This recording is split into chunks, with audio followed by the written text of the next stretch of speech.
Primeiramente, boa noite a todos.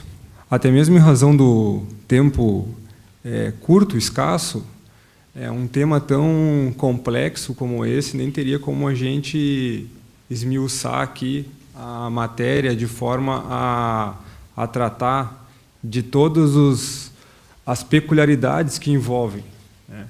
Mas também a gente não poderia deixar de abordar essa questão, porque desde a famosa decisão da Corte Especial do TRF da 4ª Região, de relatoria do desembargador Ricardo Vale Pereira, que reconheceu a inconstitucionalidade do parágrafo 8º do artigo 57, a gente vem acompanhando, e aí eu digo, eu que atuo efetivamente na área, gosto da matéria, leio e escrevo bastante a respeito de aposentadoria especial, que vem, de certa forma, a decisão do Dr. Ricardo ela é de 2012, e a gente nota que a jurisprudência ela tem mudado desde então, mas ela, de certa forma, demorou um pouco.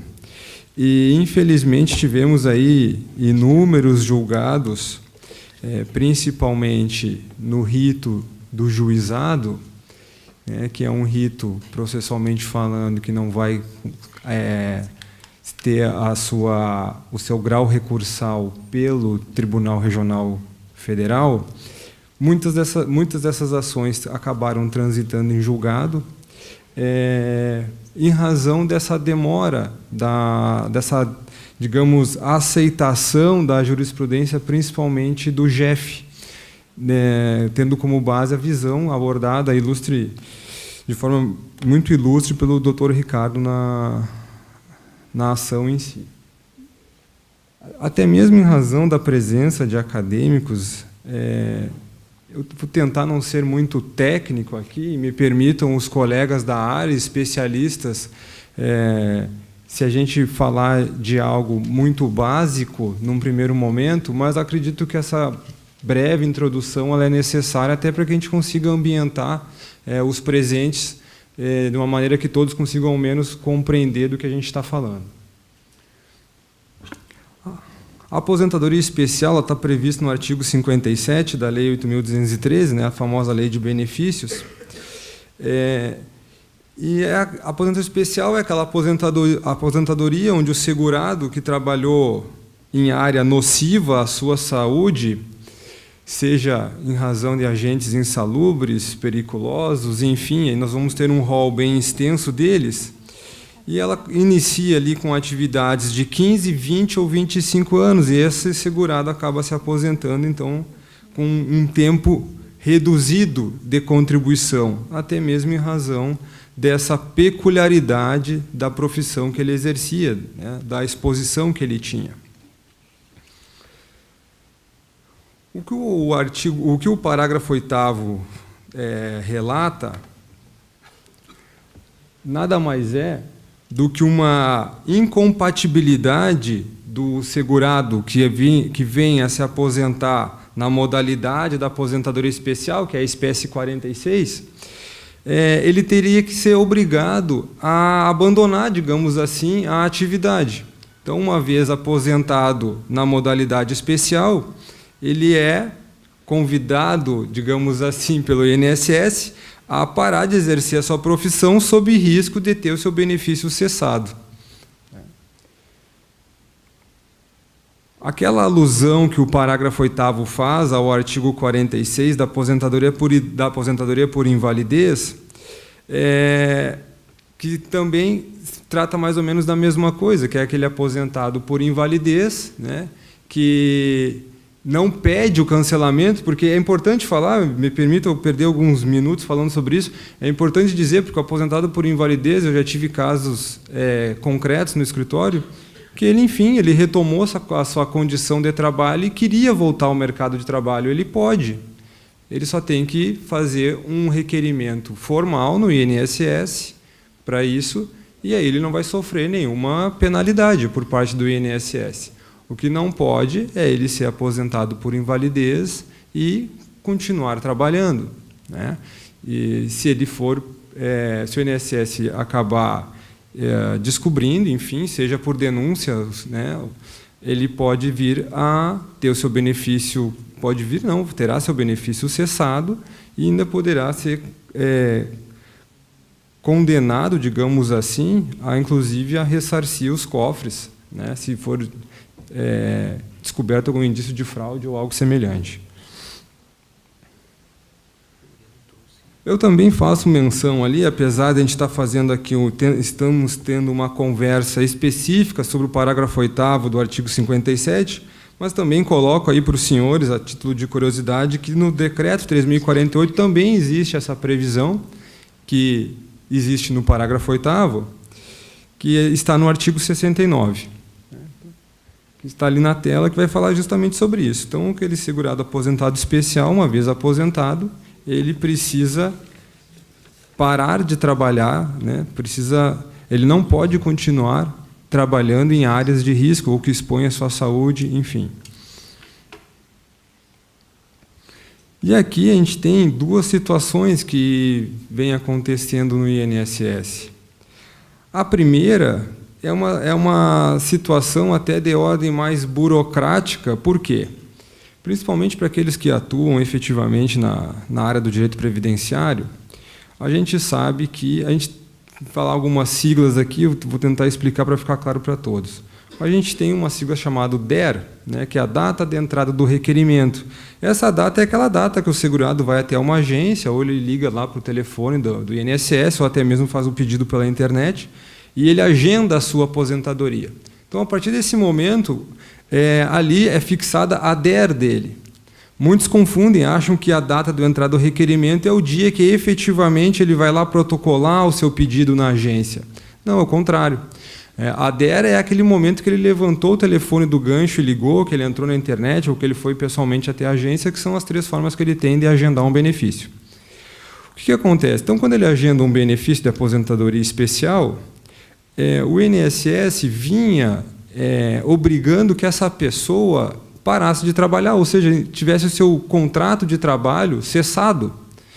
Porque, como o INSS, uma vez que ele venha conceder esse benefício e ele vai pagar a esse segurado os efeitos financeiros a contar desta data, né, então o INSS entendia que, por uma aplicação direta do parágrafo 8º do artigo 57, se ele está recebendo esse benefício desde tal data, a partir daquela data ele já não poderia mais estar trabalhando.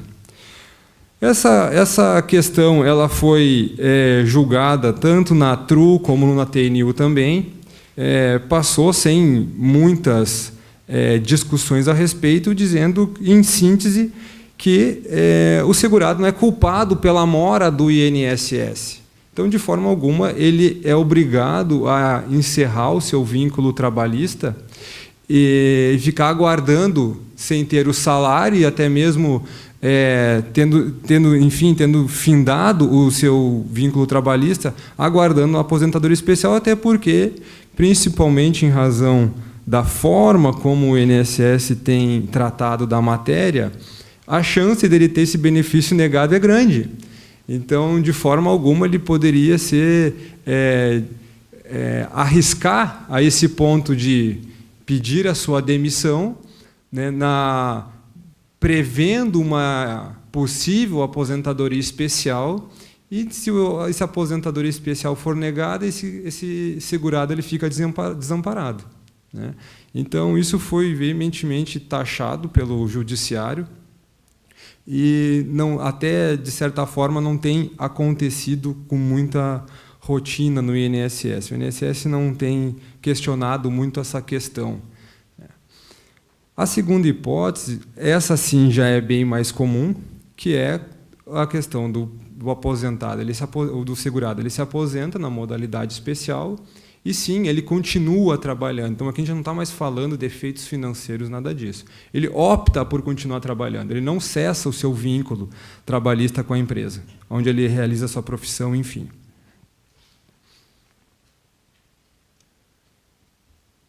Aqui são as decisões da TNU e da TRU, que vai falar sobre essa questão dos efeitos financeiros. E aqui a gente entra mais diretamente na questão da inconstitucionalidade, que foi julgada no TRF, do parágrafo 8º, que é essa segunda hipótese. Então, a Corte Especial do Tribunal Regional Federal da 4ª Região, em 2012, ela prolatou um acórdão que repercutiu de forma nacional a decisão do Dr. Ricardo.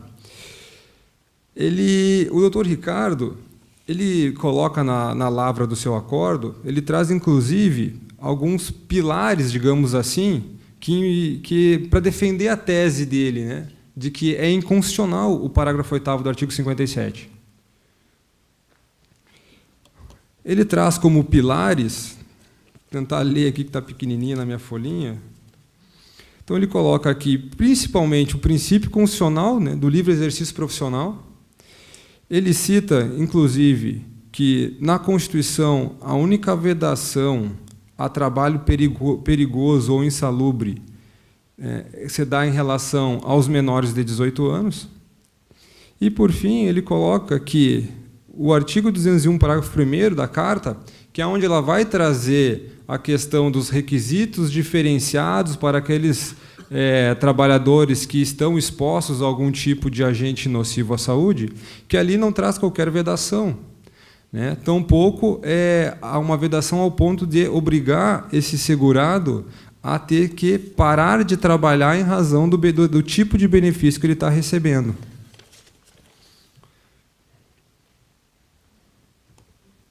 E aí, em razão desse acordo do tribunal, que repercutiu, volto a dizer, de forma nacional, nesse âmbito do direito previdenciário, a gente começou a notar algumas mudanças de jurisprudência. Eu trago aqui as jurisprudências da Turma Recursal de Santa Catarina, porque, enfim, sabemos que de Santa Catarina, porque é o ambiente que, acredito eu aqui, que a maioria atua, né? Não teríamos tempo hábil aqui para fazer um estudo de todas as turmas recursais. Então, eu preferi trazer de Santa Catarina. E também a questão da turma recursal, por quê? Porque, na maioria, sempre vão existir exceções, mas na maioria dos benefícios, até mesmo em razão do teto que hoje possui o INSS, quase que 90% das demandas que versam sobre benefício previdenciário acabam sendo julgadas e processadas no rito dos juizados, né? E o grau recursal do juizado é a turma recursal. Eu até coloquei como um subtítulo, né, estratégia jurídica, vara comum. Por quê? O que se fazia? A turma recursal, volto a dizer, ela não mudou a sua jurisprudência de forma tão rápida para acompanhar o tribunal. Então, muitos advogados tinham como estratégia, inclusive, deixar formar um valor de causa suficiente para poder ajuizar a sua demanda na vara comum, porque já contava com a decisão do Dr. Ricardo no rito do tribunal. Então, isso foi uma estratégia muito amplamente utilizada aqui pelos advogados que eu convivo, que atuam na área, não são poucos. Todos tinham essa questão. Quando existia esse desejo do segurado de continuar a trabalhar, tentava-se, dentro do possível, almejar um valor de causa que permitisse ele demandar na vara comum e, de certa forma, fugir um pouco do juizado. Eu coloco ali algumas decisões da primeira e da segunda turma recursal. Eu citei ali 2 decisões da segunda turma recursal. Vocês podem ver que é num período ali de pouco mais de um ano. Então, em fevereiro de 2015, ali está o processo. A segunda turma recursal aqui de Santa Catarina, com sede em Florianópolis, ela julgava essa tese desfavorável. Em contrapartida, eu junto uma decisão, não sei dizer para os senhores se é a primeira decisão que mudou o entendimento da turma, e confesso que sai um pouco da minha alçada, né? Mas, enfim, para vocês verem que, num período ali curto, de pouco mais de um ano, a mesma turma, inclusive nesse caso aqui é uma peculiaridade, porque a mesma relatora, inclusive, ela acabou aderindo, digamos assim, ao voto, ao acordo, então, do TRF4, da lavratura do Dr. Ricardo.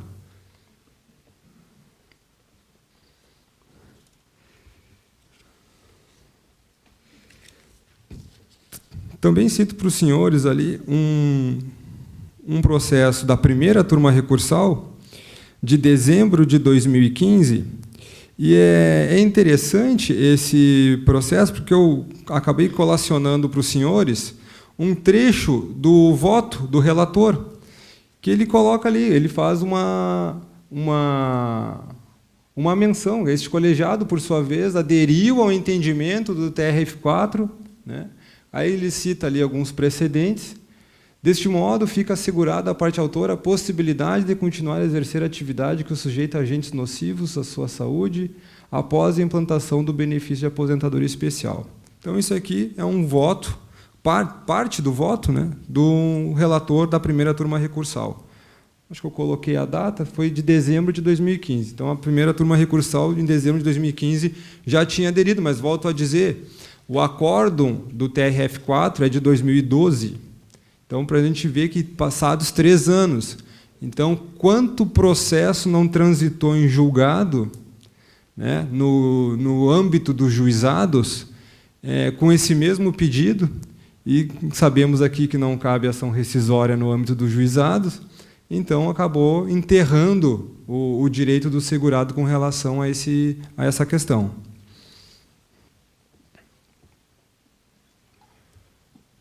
Para quem atua na área, não é novidade o que eu vou colocar aqui agora, já estou encerrando, porque eu acho que o meu tempo já está estourado. A matéria teve repercussão geral reconhecida, é o tema 709, então eu coloco ali para os senhores. Então, o STF ele vai ter que decidir a respeito dessa questão. Num primeiro momento, era um RE, inclusive, aqui de Santa Catarina. Ambos que eu coloco ali são de relatoria do ministro Toffoli, né? Esse RE de Santa Catarina foi substituído por um RE do Paraná. Inclusive, eu coloco que essa substituição ela ocorreu efetivamente em 26 de outubro, ou seja, bem recente, né? Pouco mais de um mês atrás, que o ministro Toffoli ele decidiu mudar o RE que leva à repercussão geral. Coloco em breves palavras ali o fundamento que ele utilizou. Ele se utilizou da seguinte forma, ele falou que houve melhor aprofundamento das questões constitucionais objeto do extraordinário. Então, com base nisso, é que ele decidiu por mudar. Tá? Cito também o parecer da PGR, por quê? Porque, ao acompanhar, eu acompanho, enfim, eu tenho push nesse recurso, ao acompanhar esse processo, o ministro ele mandou citar todos os amicus curiae que fazem parte, enfim, para eles se habilitarem, se quiserem, no RE que veio em substituição. Ele também mandou apensar a esse novo RE o parecer da PGR que já existia no RE anterior, e para aqueles que defendem a tese que a gente está conversando brevemente aqui hoje, posso dizer que o parecer da PGR é contrário. Então, a PGR ela deu um parecer contrário a essa possibilidade, a questão da inconstitucionalidade do parágrafo 8º, ou seja, ela entende que não, uma vez aposentado especial, o segurado não pode mais exercer uma atividade que prejudique a sua saúde.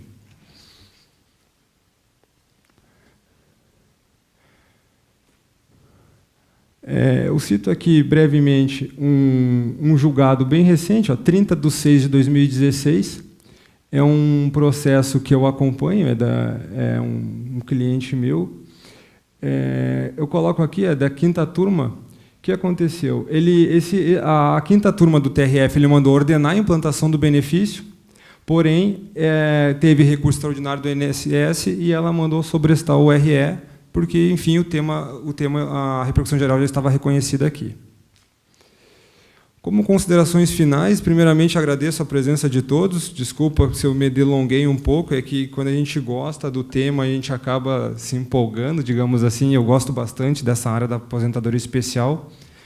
Eu não poderia deixar de registrar, só aqui como consideração final, a questão que, ao meu humilde ver do assunto, eu não tenho muitas expectativas boas com relação ao que vai vir do STF, porque, principalmente para nós que atuamos na área, a gente tem sofrido bastante com as decisões, né? Então, o EPI foi uma decisão bem desfavorável, mas, agora, por último, a desaposentação também. Então, já alerto aos colegas, tomara que eu esteja redondamente equivocado no que eu estou falando, mas confesso que eu não espero muita coisa diferente de uma decisão do STF, no sentido que, sim, a pessoa que se aposenta especial não pode continuar trabalhando em área nociva à sua saúde. Era isso, obrigado a todos.